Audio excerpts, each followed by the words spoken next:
today was gonna be the day, but they'll never throw it back to you. By now you should... Fala pessoal, belezinha? Vamos começar aqui então o nosso encerramento então, do nosso estudo sobre refração. Eu quero falar com vocês aqui agora sobre lâminas de faces paralelas, para a gente fechar essa sequência de videoaulas sobre refração. Depois eu vou gravar mais algumas videoaulas para falar sobre os prismas, né? Mas eu quero encerrar pelo menos essas 5 videoaulas aqui falando sobre as lâminas de faces paralelas, tá? Que é algo que tem bastante aplicação, tem uma aplicação matemática bem bacana, né? Primeira coisa, o que nós consideramos como sendo lâminas de faces paralelas? A gente vai considerar como sendo lâmina de face paralela um determinado material transparente que vai apresentar um determinado índice de refração, que aqui nós vamos considerar como sendo N2, e essa lâmina ela vai estar em um local que vai apresentar um índice de refração N1, beleza? Então eu posso pegar, por exemplo, uma lâmina de vidro de face paralela, né? E colocar essa lâmina no ar. E eu vou jogar nessa lâmina uma determinada quantidade de luz. Eu vou jogar nessa lâmina um raio de luz monocromático, beleza? De forma que esse raio de luz incida na primeira face da lâmina e saia na segunda face da lâmina, beleza? Então, como eu estou tratando de uma lâmina de faces paralelas, quando um raio de luz sair de um meio 1, N1, e incidir na lâmina, atravessando essa lâmina que tem um índice de refração N2, e ele sai do outro lado da lâmina, ele vai voltar para o meio N1, beleza? Então a gente vai considerar essa seguinte situação. Então, como nós já estudamos dentro da refração da luz, esse raio de luz eu vou chamar de 1, é o raio de luz incidente. Esse 2 eu vou chamar de raio de luz refletido na primeira face. Esse 3 é o nosso raio de luz refratado na primeira face, beleza? Que está atravessando a lâmina. Esse 4, ele representa um raio de luz, uma parcela desse raio de luz 3, que vai ser refletido na segunda face. E o 5 representa o raio de luz que vai ser refratado na segunda face, beleza? Então, ou seja, em outras palavras, o que eu estou falando? Eu estou falando de um raio de luz que vai incidir na primeira face e vai sair na segunda face. E se você perceber por esse desenho, o raio de luz que incidiu na primeira face, ele vai refratar na segunda face sempre paralelo ao raio de luz incidente, mas com um certo deslocamento. E é justamente esse deslocamento que nós vamos calcular, beleza? Aqui nós temos o ângulo de incidência na primeira face, ângulo de refração na primeira face, ângulo de incidência na segunda face, que nós chamamos de R', e o ângulo de refração na segunda face, que eu estou chamando de I', beleza? Então o que eu vou fazer? Eu vou vou utilizar a lei de Snell e vou determinar uma relação entre esses ângulos de incidência e refração, beleza? Então vamos considerar primeiro na primeira face. Primeira face. O que eu tenho na primeira face? Na primeira face eu tenho N1 vezes o seno de I. Isso aqui é igual a N2 vezes o seno de R. Isso aqui é na primeira face, tá? Estou relacionando isso aqui. Na segunda face, o que eu tenho na segunda face? Deixa eu só escrever aqui. Na segunda face, o que eu tenho?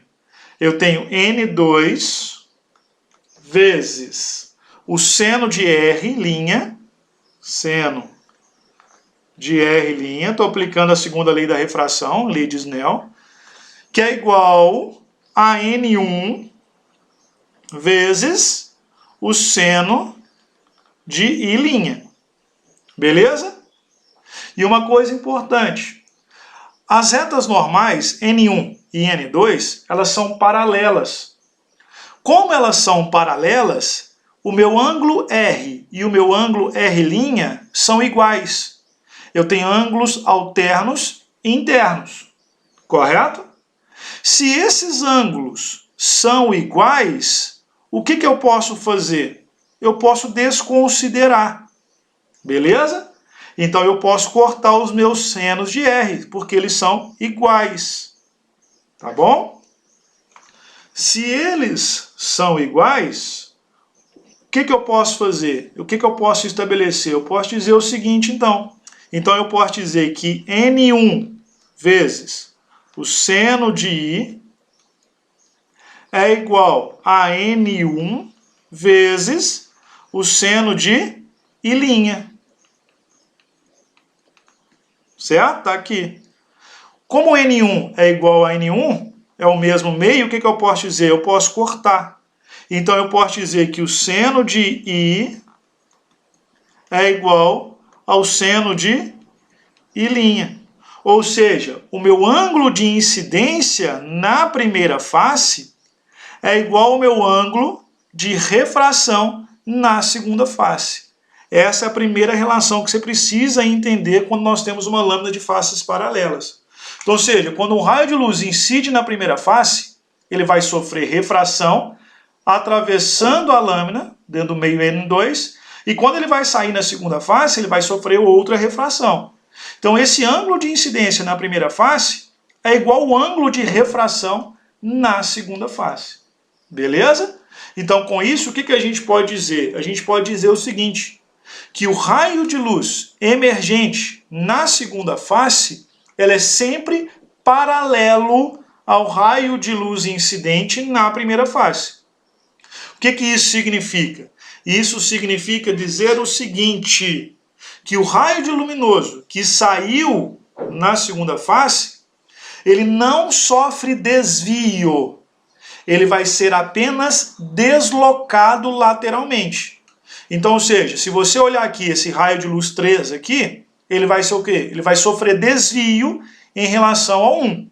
O que não acontece com o raio de luz 5. 5, ele sofre desvio em relação a 3, mas ele não sofre desvio em relação ao raio de luz 1. O que acontece? Ele apenas sofre um deslocamento lateral. E é isso que eu vou demonstrar para vocês agora. Quanto ele vai sofrer de deslocamento lateral. Pessoal, então vamos determinar aqui então quanto esse raio de luz vai sofrer de deslocamento lateral. Qual a equação que eu posso encontrar, que eu posso determinar, que eu vou utilizar para determinar esse deslocamento lateral? Então eu vou considerar a mesma figura, certo? Aqui eu tenho uma lâmina de faces paralelas, certo? Que está o meio 1, dentro da lâmina eu tenho o meio 2, raio de luz incidente, raio de luz refratado na primeira face, raio de luz refratado na segunda face, beleza? Então, para isso, o que a gente tem que levar em consideração? Vou levar em consideração o seguinte, esse Dzinho aqui, ó, que está entre a linha pontilhada e essa linha cheia, esse Dzinho ele representa o deslocamento lateral sofrido pelo raio. Já falei para vocês que o raio de luz ele não sofre desvio, ele sofre deslocamento. Mas quanto que vale esse deslocamento? É o que a gente vai determinar agora. Então esse Dzinho ele representa o deslocamento lateral sofrido pelo raio. O Ezinho representa a espessura da lâmina. E o X, esse X aqui, ele representa a distância que o raio de luz percorre no interior da lâmina. Então, para isso, o que a gente vai levar? O que eu vou fazer? Eu vou levar em consideração os meus ângulos de incidência, refração, o meu ângulo de desvio e assim vai. Então, aqui eu tenho o meu ângulo de incidência, aqui eu tenho o meu ângulo de refração na primeira face, aqui eu tenho o meu ângulo de desvio, que é I menos R. Esse I menos R, ele representa o ângulo de desvio, é o quanto o meu raio de luz desviou em relação a quando ele entrou na primeira face e refratou na primeira face. Então esse I menos R, ele representa o meu ângulo de desvio. O meu R' representa o meu ângulo de incidência na segunda face e o meu I' representa o meu ângulo de refração na segunda face, tá? Beleza? Então para isso o que a gente vai fazer? Eu vou pegar aqui então o meu ângulo R. Se eu pegar a relação de cosseno do ângulo, o que eu vou ter? Cosseno de R, que é esse ângulo aqui, ele vai ser dado por quem? Pelo meu cateto adjacente dividido pela minha hipotenusa. Então, o meu cateto adjacente ao meu ângulo R é a espessura da lâmina. Então, vai ser E sobre a minha hipotenusa, que é quem? Que é x, que é o caminho percorrido pelo raio de luz. Ou seja, se eu isolar o x aqui, o que eu tenho? Que x é igual a E sobre o cosseno de R. Beleza? Então essa é a nossa primeira equação. O que eu vou fazer agora? Agora eu vou pegar esse ângulo de desvio aqui, ó, que é o I sobre R. É o I menos R. Então o que eu vou fazer? Eu vou usar a relação do seno. Se eu fizer o seno de I menos R, o que eu vou ter? O seno é o cateto oposto dividido pela hipotenusa. Então, ou seja, o cateto oposto ao meu ângulo I menos R vale quanto? Vale D. Dividido pela minha hipotenusa, que é quanto? X. Certo? Então eu posso dizer o seguinte, que D, que o meu deslocamento lateral é igual a quem? A X, que multiplica o seno de I menos R. Beleza? O que é o X? O X a gente encontrou. Então eu posso dizer que D é igual a E sobre o cosseno de R, que multiplica o seno de I menos R. Beleza? Então, ou seja, com essa equação, a gente consegue então determinar o nosso ângulo de desvio. Então, ou seja, o deslocamento lateral sofrido por um raio de luz, ele vai ser dado pela expressão a espessura da lâmina dividido pelo cosseno do ângulo de refração na primeira face vezes o seno do ângulo de desvio, que é I menos R. Tá? Com essa equação nós conseguimos determinar esse deslocamento lateral sofrido pelo raio de luz ao atravessar uma lâmina de faces paralelas. Tá bom? Pessoal, e para a gente encerrar essa nossa videoaula, como que um observador veria um objeto através dessa lâmina? Um observador, quando ele observa um objeto através de uma lâmina de faces paralelas, ele vai ver sempre a imagem aproximada desse observador. Então, ou seja, o observador ele vai ver sempre uma imagem mais próxima dele do que realmente o objeto está. Beleza? Então, ou seja, essa imagem vai ser sempre uma imagem virtual. Beleza? Pessoal, vou encerrar aqui então essas nossas videoaulas a respeito de refração. Depois nós voltamos para mais videoaulas para falar sobre o prisma, tá? Não vai ser agora. Espero que vocês tenham entendido. Assistam todas as videoaulas, é muito importante que vocês entendam esse fenômeno da refração, porque é algo muito importante. Então, abraço, fica com Deus e se precisar de qualquer coisa é só chamar. Tchau!